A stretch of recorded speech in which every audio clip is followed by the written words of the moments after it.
What is going on, everyone, and welcome back along to our second weekend of Southern Hemisphere rugby action. That's right, we have got 4 matches in store this weekend, and we are here to bring you our thoughts, our opinions on what is going to happen this weekend. Super Rugby Aotearoa finally gets underway, and Super Rugby AU cracks into its second weekend of action. These boys are in action. The Highlanders, finally we get to see some real rugby. No offence to any Australians out there, but Super Rugby Aotearoa is really where we're going to see some things pick up this weekend. We do, of course, have the special guest on the show, as we always do. So we'll bring the big man in himself. Shane, welcome back to the channel, my friend. How you doing, Steve? It's a nice rainy afternoon in Tamworth in the north of New South Wales, so it's really nice to see the peace and calm of the world today. All ready Because for tomorrow a storm it's of rugby time. Yeah, there we go. No barbecues. You can't barbecue in the rain though, can you? I can barbecue inside, Steve. I can improvise. It's always somebody to chuck on the old barbecue. Simon, welcome along in the chat, my good friend. Good to see you coming on. Right, we've got 4 matches, Shane. Big matches as well coming up this weekend. And it starts off with the new competition of the season. And let's get nice and fancy here. It is game number 1 of Super Rugby Aotearoa. Highlanders at home. Should be cracker as well, being in Forsyth Bar, up against the Crusaders. We talked about a little bit at the start before we started streaming here. This is the Southern Derby, isn't it? That big matchup between two rivals. Crusaders, it's hard to argue anyone that really has had the wood over them recently. But what a game to start off our competition, isn't it? Yeah, the Great Southern Derby down in Forsyth Bar in Dunedin, where all the students are no doubt they're back after a disrupted year last year, but they're going to make a lot of noise down in Dunedin. And I could attest because I was in Dunedin about five years ago. It's a party atmosphere to start off the Super Rugby Aotearoa season 2021. And look, we're going to see can the Crusaders, who have won 3 Super Rugby titles, then they won Super Rugby Aotearoa, so effectively 4 titles in a row, can they win 5? That's a monumentous task, but I know they're up for it. But can the Highlanders, who have, I've got to say, been very patchy, can they start to build a team together and change their results around this year? That's going to be the interesting point, isn't it? Now, before we get too far into it, if anyone is tuning in here, we're going to be doing this every weekend, aren't we, Shane, as well, before we get into the rugby. This time, hopefully, all going well, because what's great about this time, and I'm perfectly segueing here, is that all 4 matches have teams named for them as well, which is awesome. So we can actually talk about the teams, the squads, where the players are going to be playing, and that makes it all the more better for previewing the action as well. So we do have teams for all 4 of our games. So let's have a look at the teams for this one. Highlanders at home. We'll go up them first, starting off with the front row like we always do. Daniel Leonard-Brown, Ash Dixon, Siati Tokalahi are the big boys in 1, 2 and 3. Josh Dixon and Jack Regan. There's a new name for you all. The back row. This is probably the Highlanders' strength, but biggest headache as well. Shannon Frizzell will start at 6, Billy Harmons at 7, and Marino Makali wears number 8. Aaron Smith, his halves partner is Mitchell Hunt. Somewhat surprised there for people, no doubt. Sio Tompkinson will wear 12, and Nagani Puravai will wear 13. The wings, Jonah and Ricky on the left, Connor Garden-Bishop on the right. Hope we would have seen a bit more of him last season, but we didn't. Fullback, Solomon Alomalo. Okay, a lot to digest on that one, but up against him, the Crusaders, Joe Moody, Cody Taylor, Michael Alatoa, Scott Barrett, Sam Whitelock. It's a who's who of just about New Zealand rugby at the moment.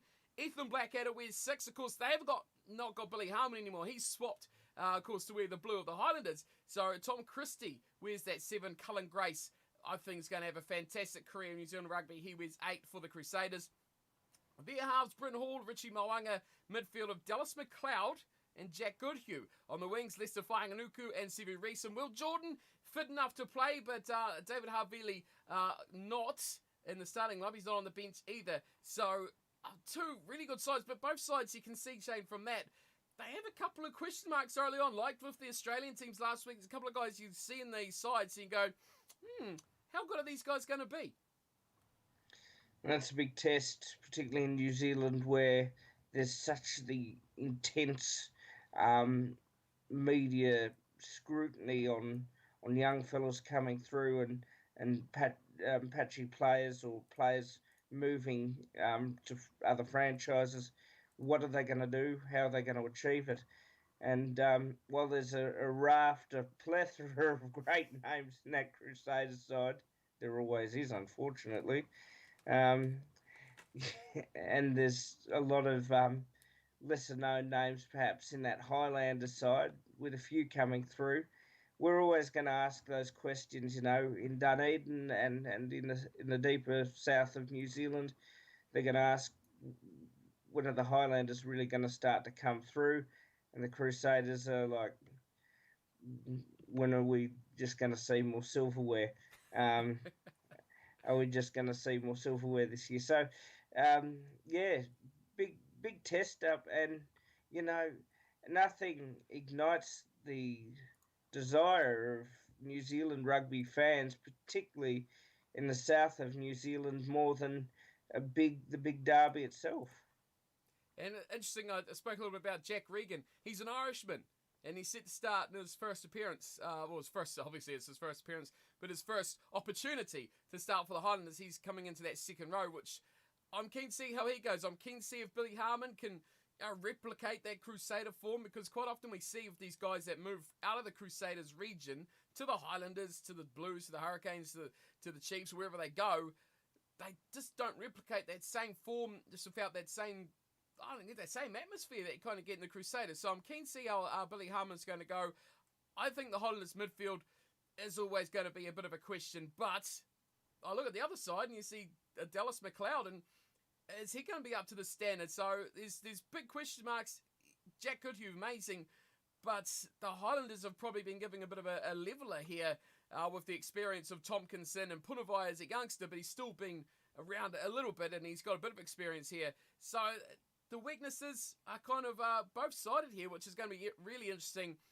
But Solomon Alomalo, Will Jordan at fullback, what a contest that is. That is just monumental. And the fact that the Highlanders can bring on players like Liam Squire off the bench, what impact that is going to have on this game is going to be huge. And we know the Crusaders do much of the same themselves as well. So it really is a firecracker of an opening game for the competition. I hope it lives up to the standard. It's got fairly high expectation on this game. I think the Highlanders need to turn up. The Crusaders will be wanting to go out there and just do what the Crusaders do and just, wipe the floor, get off to a good start and continue on. But do you give the Highlanders any chance here? I mean, I would love to give them a good chance. I just find it hard to come out of the blocks like this and say upset game one. Do you see that happening? Look, I think this game actually kick-started Super Rugby Aotearoa last year. Did it not, Steve? I think it was the opening game of that. And the Highlanders didn't win, but they certainly gave it a good go for the 80 minutes. It was a very quick game of rugby. So, if I remember correctly, despite the margin being a bit above 10 points from memory, there wasn't really much in it. So I probably will have to lean with the Crusaders based on a lot of the side that they do have. And let's face it, it's a really good coached side. It's a well-coached side. It's got lots of depth. But, a 10-point game to the Crusaders for me would not be a bad thing to watch, because I think the Highlanders will play some running rugby and they'll try some fast midfield ball as they always do. It's just whether they can just stop the patchiness and get a result here. Yeah, you did right, but you were not right about the only match of last season. It was a very good matchup for the Highlanders. It was the Highlanders versus the Chiefs at Forsyth Bar. I remember it was 28-27. I'm pretty sure that was a game where Bryn Gatlin kicked that drop goal to beat his old man. yeah, very good matchup. The Highlanders and the Crusaders last season didn't fare too well.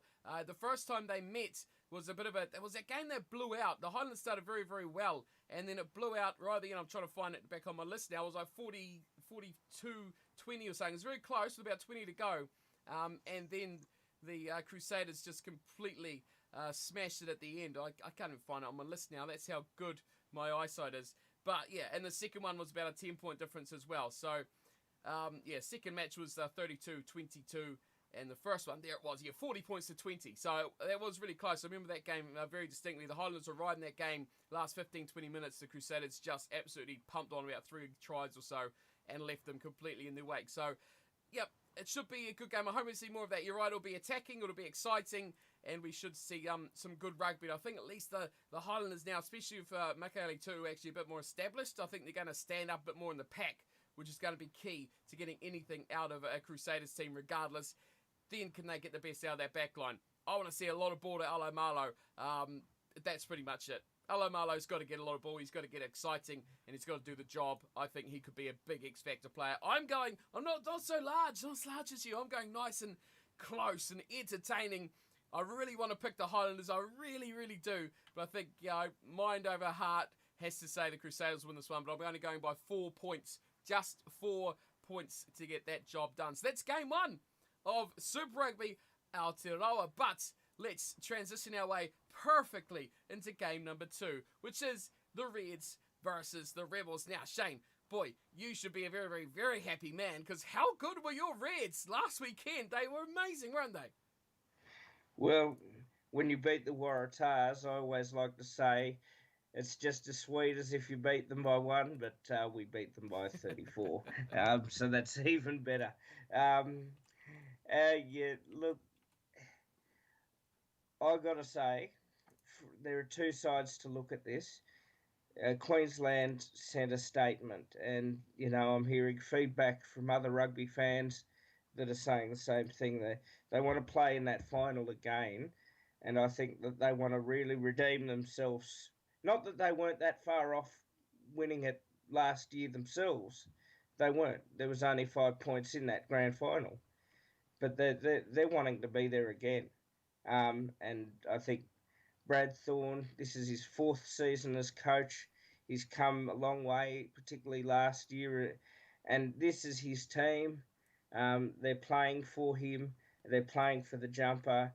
And they're playing for all Queenslanders and those that live south of the border who happen to support Queensland as well, like myself. So they, and as I like to say, if you're a Queenslander, you're a true blue Aussie as well. So they're doing it for Australia. I've got to also say, just briefly, Steve, if I can, that Go for it. I'm not too concerned by the Waratahs' performance, literally, and but also from a perspective that they are a very young side, and they're going to learn a lot. I think they really did miss Michael Hooper and Rob Simmons, those 2 big forwards and Wallabies that lead by example week in, week out. Simmons particularly at the line out, Hooper at the breakdown, and then Jake Gordon goes off. So just from perspective there, they've got time, man. So Waratahs fans, just keep sticking with them.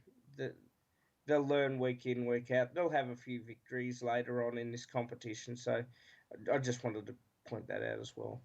We will be able to touch a bit more on the Waratahs. They have a tough match in the last game of the round as well. So we will go a bit more in depth as to what went wrong with those boys in their opening game. But the Reds, though, were outstanding. Their team, if I'm not mistaken, just looking through it, has undergone 1 change to the starting 15.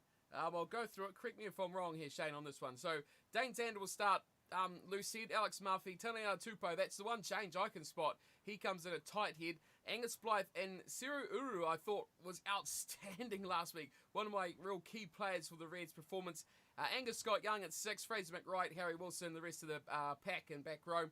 Tate McDermott starts with James O'Connor again, Hamish Stewart at inside centre, Hunter Paisami outside, Felipe Daugunu, Jordan Pataia are your wingers, and Jock Campbell at fullback. That seems pretty much the same. Am I missing anything there? No, I don't think so. I think that's the lineup that I saw this afternoon as well. So Um, consistency, ten, eh? Key. t- absolutely. And Taniela Tupou, who started on the bench last week against the Waratars, as they probably expected a closer game and him to come on, but he still made a lot of impact when Yep. he was on. Um, is the only change to that side. He's And just at starting now.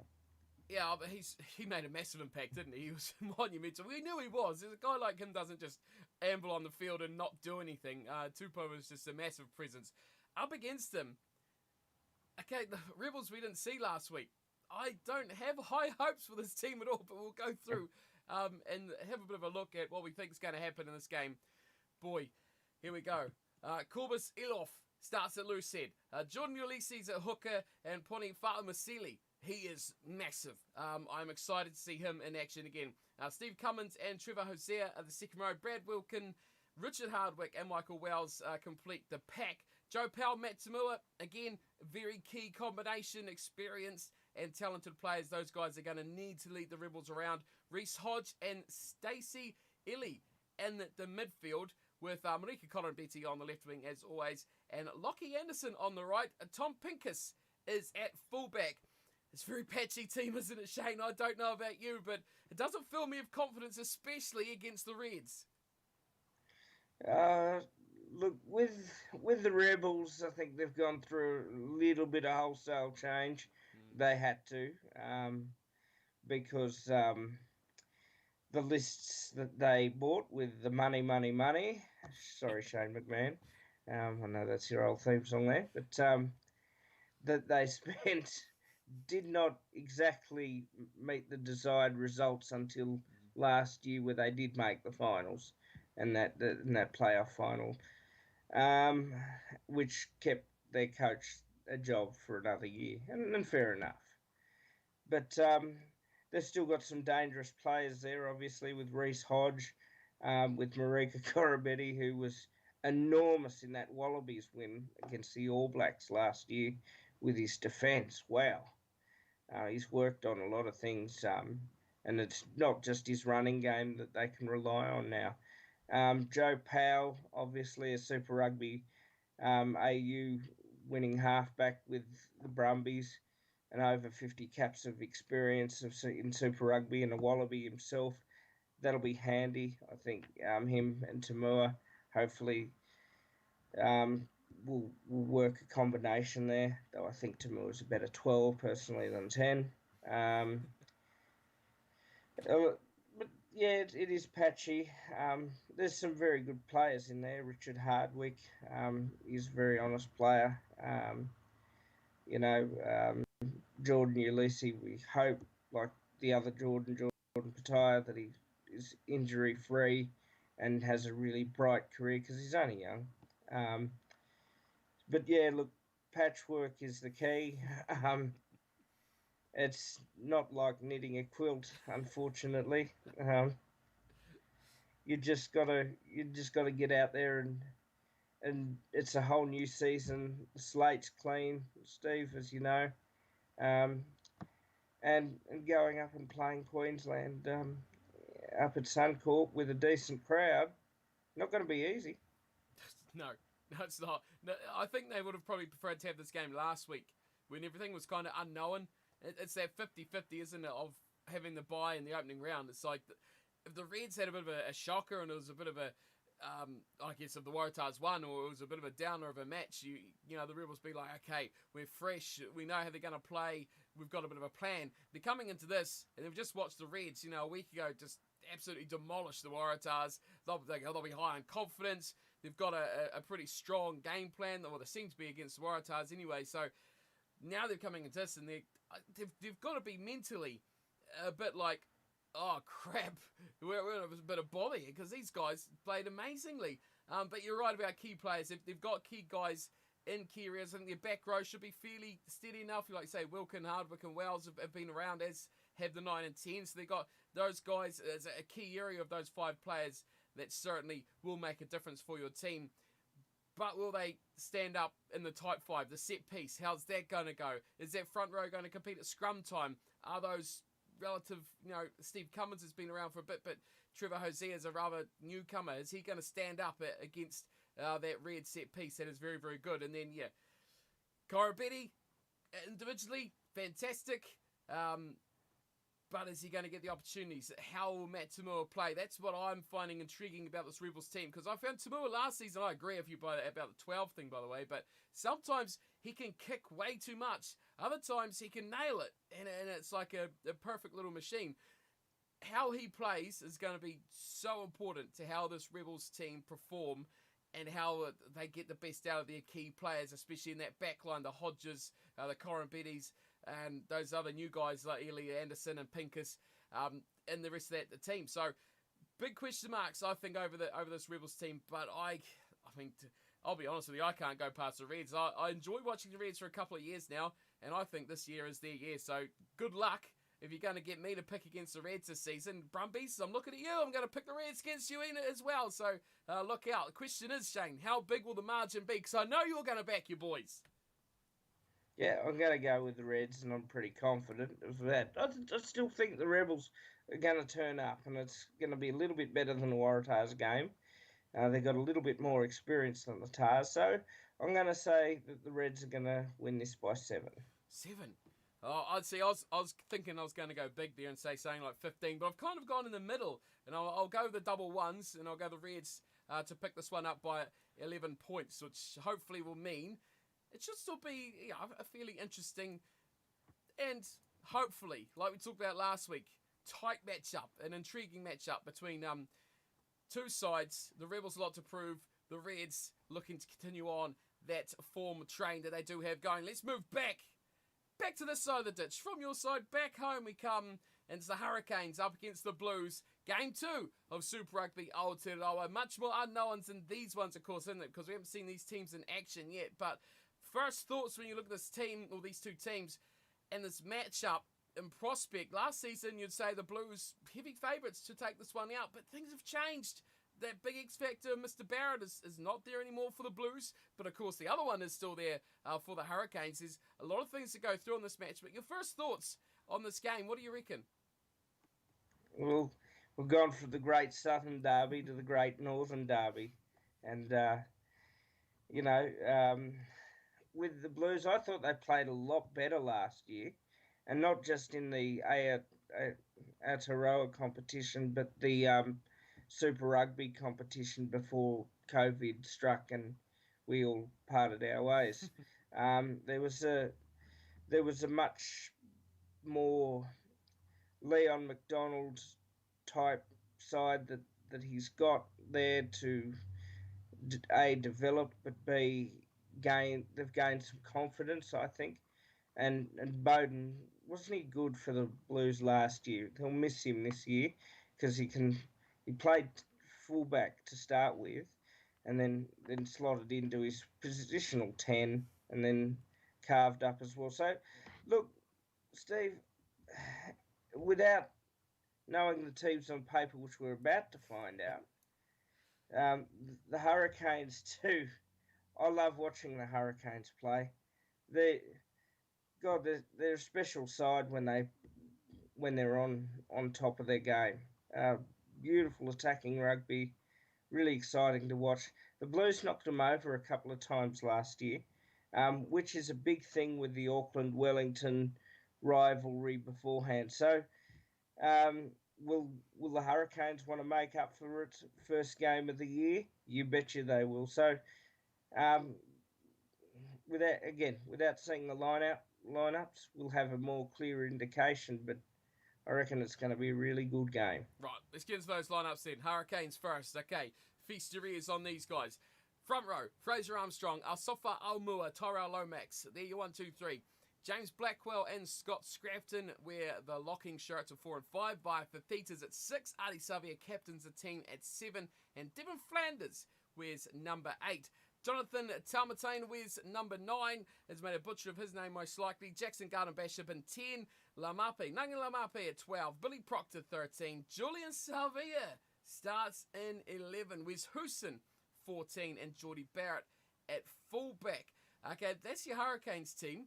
So Okay, there's a few things to talk about there. For the Blues, James Lay starts in 1, Kurt Eklund, hooker, and Nipo Laulala at 3. Patrick Tuipolotu captains the team alongside Gerard Kali Tuioti, Akira Ioane, Dalton Papali'i, and Hoskins Sututu are the back row. Sam Knott gets the nod at 9, surprising over the pre-season form of Jonathan Ruru, but okay. Ultidi Blacks there at 10, midfield Harry Plummer and Rico Ioane, Caleb Clark on the left wing, Mark Talia the right, and Stephen Perifeta at fullback, back from injury, but he's kind of fallen down that pecking order a bit and finds a spot in the number 15 jumpers. But keep in mind for the Blues, Finley Christie's out injured, and they've kept guys like Karl Tuinufuaki and Ofatuangafasi on the bench for this matchup. So, how does that change your opinion, Shane, with seeing those two teams? Well, what makes me really angry, in a laughable way, is that Big Carl's on the bench. Would have loved to see him start. Other than that, it does change my opinion looking at that Blues lineup now. Yeah, there's a lot of concerns, mate. I just think that we've got to get this right, and that they had a positive year last year, the fans, and you and I, I'm sure, hopefully you will admit, as I will, the fans actually enjoyed their footy for a very long time in Auckland to see the results come through, and they did.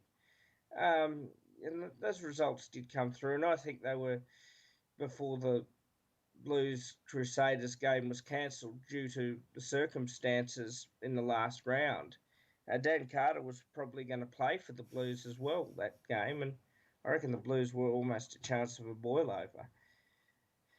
There's not going to be a boil-over this time with the Hurricanes. There's something about 9, 10, 15, the Barrett name is going to probably hurt not being there. Well, Terry Black's a very honest 10, really does try hard, but it's not quite got that quality yet. Having said that, TJ's obviously not in that Hurricane side, so that probably evens out your halves matchup. I just think the Hurricanes just have that back line perhaps that, and maybe just the forwards of the Blues against that back line of the Hurricanes. Big forwards are going to get tired, so yeah, for me, I've got the Hurricanes, mate.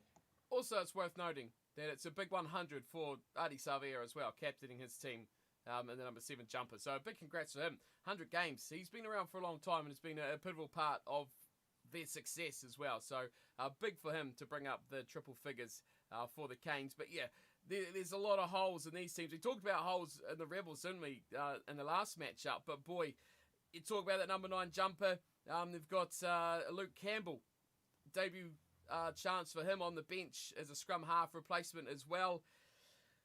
There's a lot of things in their back line that, for the Blues in their back line, but a lot of advantages for 12 and out for the Hurricanes. But I think both teams are going to struggle with that 9 and 10 combination. They've both got, the Black and the Garden Bishop, adequate players, but they're not going to tear this game to ribbons, are they? They're not going to completely own it the way that they play. So it's going to be up to other players to do that sort of thing. I think key guys to stand up here, that pack, that's going to be the big battle.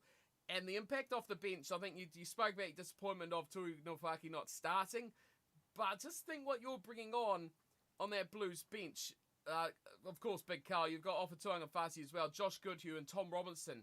They're all guys that are going to come on that pack, and you also got Ruru, who's in great form at scrum half, so he'll probably prop it up a little bit as well. And Taniela Talea is also on the bench as well, and the outside back's a very quick, agile, and fairly strong player as well for a winger. So I think when you're looking at benches, the Blues kind of edge it there, especially in sort of some key areas and experience, but the Hurricanes do also match that up themselves as well when you got guys like Riccatelli, Fidel Principe, Karifi, Umanga Jensen and Ray Arce in there as well. So it's going to come on to who steps up the most in this game, and it's hard to pick. It really is tough to pick. So personally, I'm finding this one quite tough. How are you falling on it? Look, I think the Hurricanes for me by 3, Ooh. but I think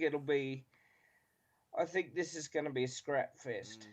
Mm. There's going to be a lot of work in the midfield.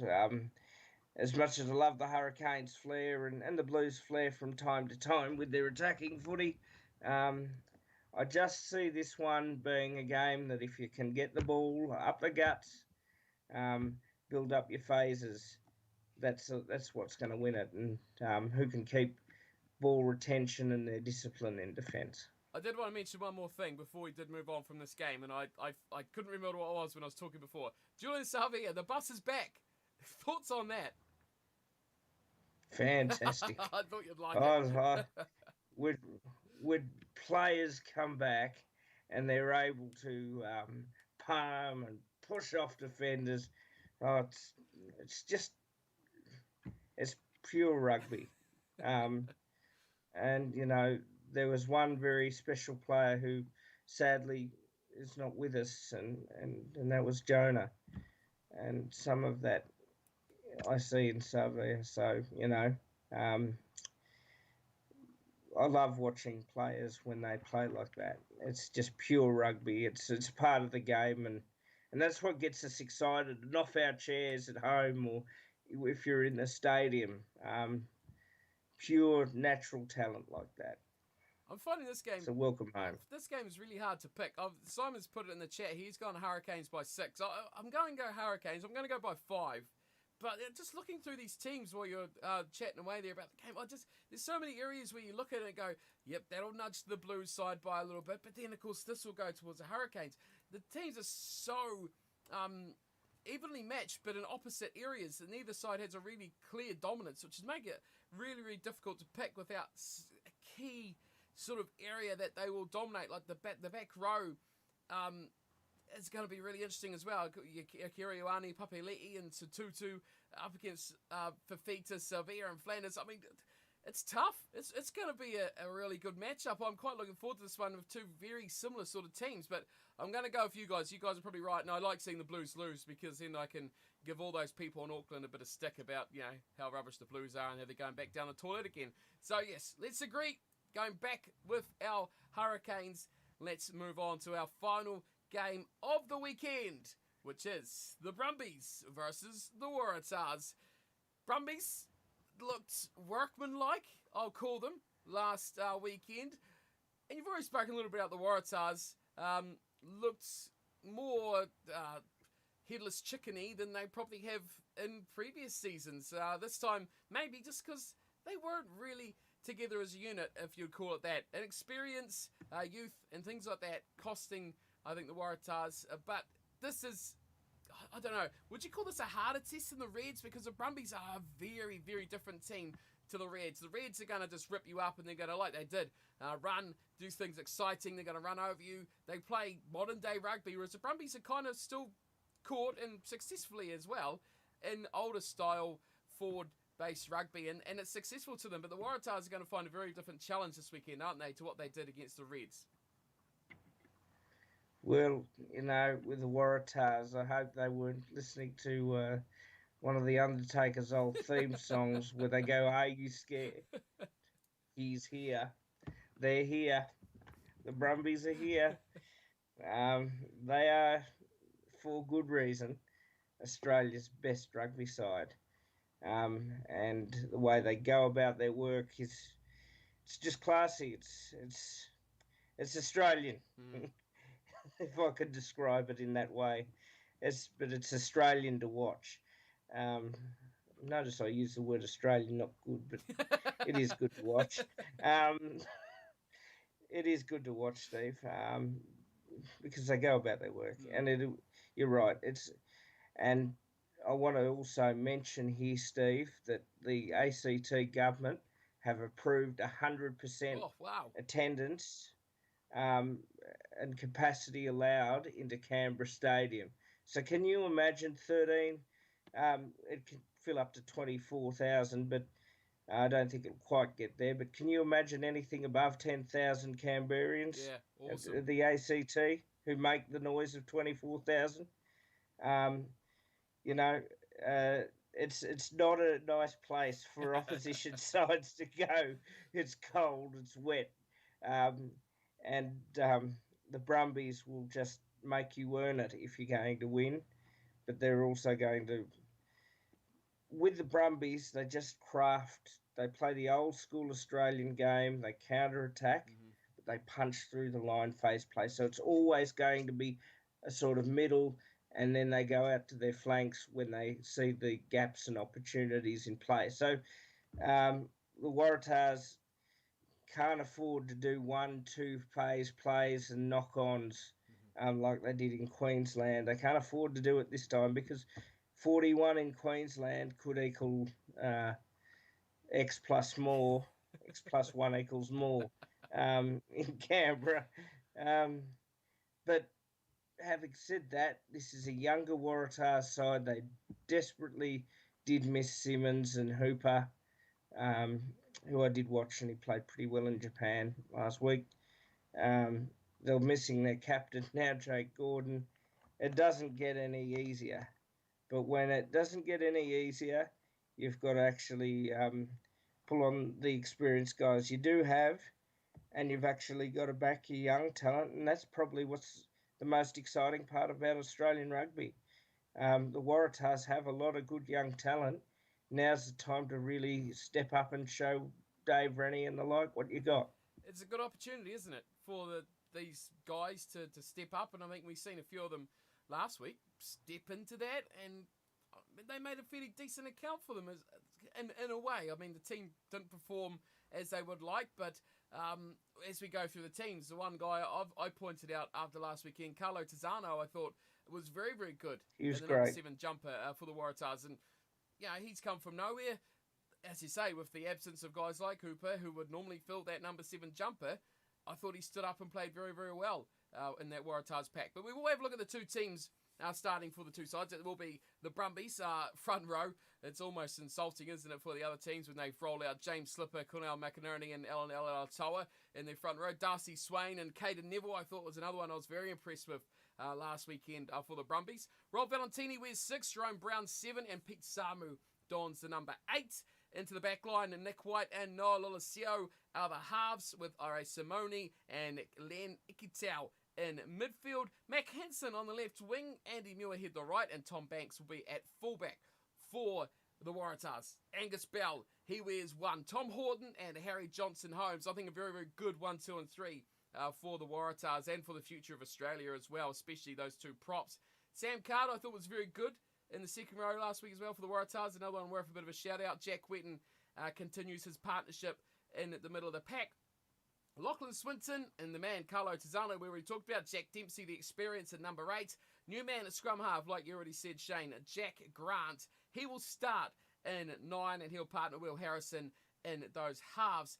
It is Tapai Morano, Maroa, who wears 12. Alex Newsom wears 13. Left wing is James Ram, and a name everyone loves, Mark Nwanganituwasi, wears 14. Jack Maddox in 15. Boy, I love Big Mark. Mark Nwanganituwasi, fantastic player. Good to see him back in the lineup, though, isn't it, for the Waratahs? But yeah, a few names in there that have impressed, definitely, for the Waratahs, I think, over time. But what have you made? I'm interested in the players like Mac Hansen, starting on the wing, a guy we saw last season. Did pop his head up, got that very important late kick to win the Brumbies a match last season. Coming and starting now on the left wing, a very adequate young player. We're seeing a few of them coming through now as well. Who's really impressed you the most, Shane? Out of all the young blokes coming through, I think that Lockie Swinton from the Waratahs has been the one that's really impressed. And we saw how he certainly made an impression on the All Blacks forwards last year before getting red carded, which I think was unfortunate, as was the All Blacks player that got sent off in that game too. Very unfortunate. But somebody that's now an enforcer type of player, similar to Adam Coleman, who I quite enjoyed over the years. Somebody that's not afraid to get in there, blue collar bloke, having a crack. That's but Will Harrison, I think, Mm. he didn't have the best of games against the Reds, but I think that it's his chance to step up. I've been impressed by him, and in a good way. And I know we talked about Foley's patchiness, but when it comes to Derby games, Bernard Foley played his best rugby, and I don't think anyone's going to deny that. He's got a Foley type way of playing rugby, and if they could tap into that a bit more, he'll continue to impress. And I have no doubt he'll be a 30 or 40 cap Wallaby down the future, down the line. So they're the couple that have really impressed me from the youngsters. Mac Hansen will continue to grow and develop. Kicked a clutch penalty to win a game, So are there a few that we're probably cast an eye on and said he will bring the crowds back. He'll bring a lot of talk there too. But um, we're just we with the younger group coming through. They've still got time, and that's probably the one thing that Australian rugby. I know we say it every year, but they've got time. They've actually got time this year. This is probably the best group of young players coming through. Promising signs for Australia, isn't it? In the future, I like about this battle as well. What you're talking about Will Harrison. What's he up against? These two youngsters, Noel Olesio on the Brumbies side, Will Harrison. Yeah, I agree. He got completely outplayed by the experience of James O'Connor. That rugby brain was certainly in full effect by O'Connor last weekend. But boy, he is a talent. I'm keen to see how these two youngsters go because this is big. This is arch nemesis sort of rugby right now for these two boys, and someone's going to come out of this looking hopefully a lot better. Hopefully one of them do stand up. Olesio was pretty good for the Brumbies last week, but again, different sort of circumstances in their matches, wasn't it? So it's going to be interesting, but I feel a tough night for the Waratsars this weekend as well. Now, surely you're going for the Brumbies to pick up the win in this one, Shane. Are you going to go large or keep it rather conservative?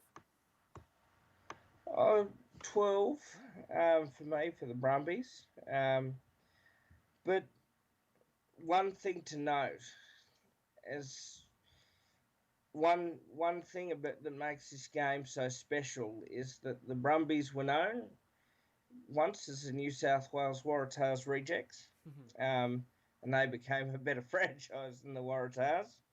The Waratahs themselves are always up for this one because this, by geographic location, is the two closest. One's a state in New South Wales. The ACT are obviously a territory. They are the closest two rivals, and there's something always special in these games. So I'd say the Brumbies by 12, but I wouldn't be surprised if the Waratahs play a bit better than that. You would hope so. Could they get much worse? I don't think it could go any further backwards the other way, could it? I'm going to complete a bit of a sequence here. I've gone Brumbies by 13, and Simon in the chat's gone Brumbies by 14. So we've got a nice cover of a spread of 3 points there between the three of us. So we should be looking nice and cool. But we'll see how it goes, because you're right. If this goes much like last week, it could be a bit of a devastating matchup. But I just can't see the Waratahs being that poor twice in a row. But it's how they adapt. This style may suit them a bit better, playing a Brumbies sort of style of rugby rather than the out and about, helter-skelter sort of red sort of style. So we'll see how that changes it. And yeah, it could be an interesting matchup to finish off our weekend of Super Rugby from AU and Aotearoa as well. That is pretty much us, isn't it, Shane? We've covered pretty much everything off there. Our 4 games, nice and sorted. And look at this, bang, nice and clean. Super Rugby, it is back. Super Rugby Aotearoa and Super Rugby AU into round 2 this weekend. A couple of comments from the chat there that I just sort of catch up on. Big hi to those of you who have come out to tune in. Richard, I have not worked for anyone at the World Cup, sadly, but, my communication channels are open for the next one, and so is Shane. So we'll happily go to a World Cup in France in 2023, eh, Shane? Have a nice little holiday. We'll cover some rugby. That'll be awesome. Beautiful. Yeah, give us a call. We'll be on the plane in a couple of years' time. Sounds great. But yeah, huge thanks to those guys, all you guys, for coming out and having a word in the chat and any questions you've got as well. We will be back next week as well to do this all again with another 4 matches. So make sure to subscribe to the channel, because then you'll know when we do go live. It'll be around this time. It depends when work commitments and when we get home and things like that, when we can do it, and teams being named as well. So make sure you tune into that. We'll be here. Leave us your questions as well as we go on, because we can answer them as we go. It's always good to have a bit of rugby chat. And finally, a big thanks to you, Shane, for coming on as well. For you, sir, any final words to say about the weekend? What have you loved so far about getting rugby back underway? And I mean, isn't it great to see crowds? You've talked about that. It's just awesome. Yeah, it's wonderful to see public assembly fans back at rugby again, in larger numbers. Particularly, I'm absolutely thrilled about the ACT government allowing 100% capacity into Canberra Stadium. Those Brumbies fans, they're wild, and they know how to stamp it out, if you know what I mean. It's certainly. But what I will say too, follow my Twitter handle, particularly during the Blues Hurricanes game. Yes. We're going to put in a barbecue recipe, one of mine. Not that it's that flash, or not that you might want to eat it, but and throw a photo if you're at home doing the barbie with the family. Show us what you cooked as well. Let's have a bit of fun and let's have a discussion, because rugby is all about celebrating, and it's all about life, and it's all about the people. And you can find the handle for Shane's Twitter in the description. It will already be there. Go and check it out. Give him a follow. And enjoy the bit of a banter. We always have a bit of banter going on during the games as well. A bit of chat, a bit of abuse if someone stuffs up. You know, we like to put the boot in as well. So make sure you go follow Shane as well. Follow me as well, and catch all those details in the description. Big thanks. And Jacob's rounded us off in the chat here, Shane, with the I think the comment we should end off. He said Blues are going to win Super Rugby NZ, or Super Rugby Aotearoa. Quick thoughts on that? Look, mate, if they do, I promise you, I'll be giving up hot chocolate for a couple of weeks. Not quite, matey, but I think that. But, you know, it's sport and anything's possible. And it's a close competition, isn't it? Very close. It's going to be very tight. We will see big action this weekend of our 4 games. Thank you, everyone, for coming by and saying hi, leaving your thoughts in the comments, tuning in, and leaving your views as well. Big thanks to Shane for coming on. We'll be back in 7 days' time to do it all again for round 2 and 3 of the respective competitions, Super Rugby AU and Aotearoa. Until then, though, thanks for tuning in and watching, and we'll see you next time. Until then, take care.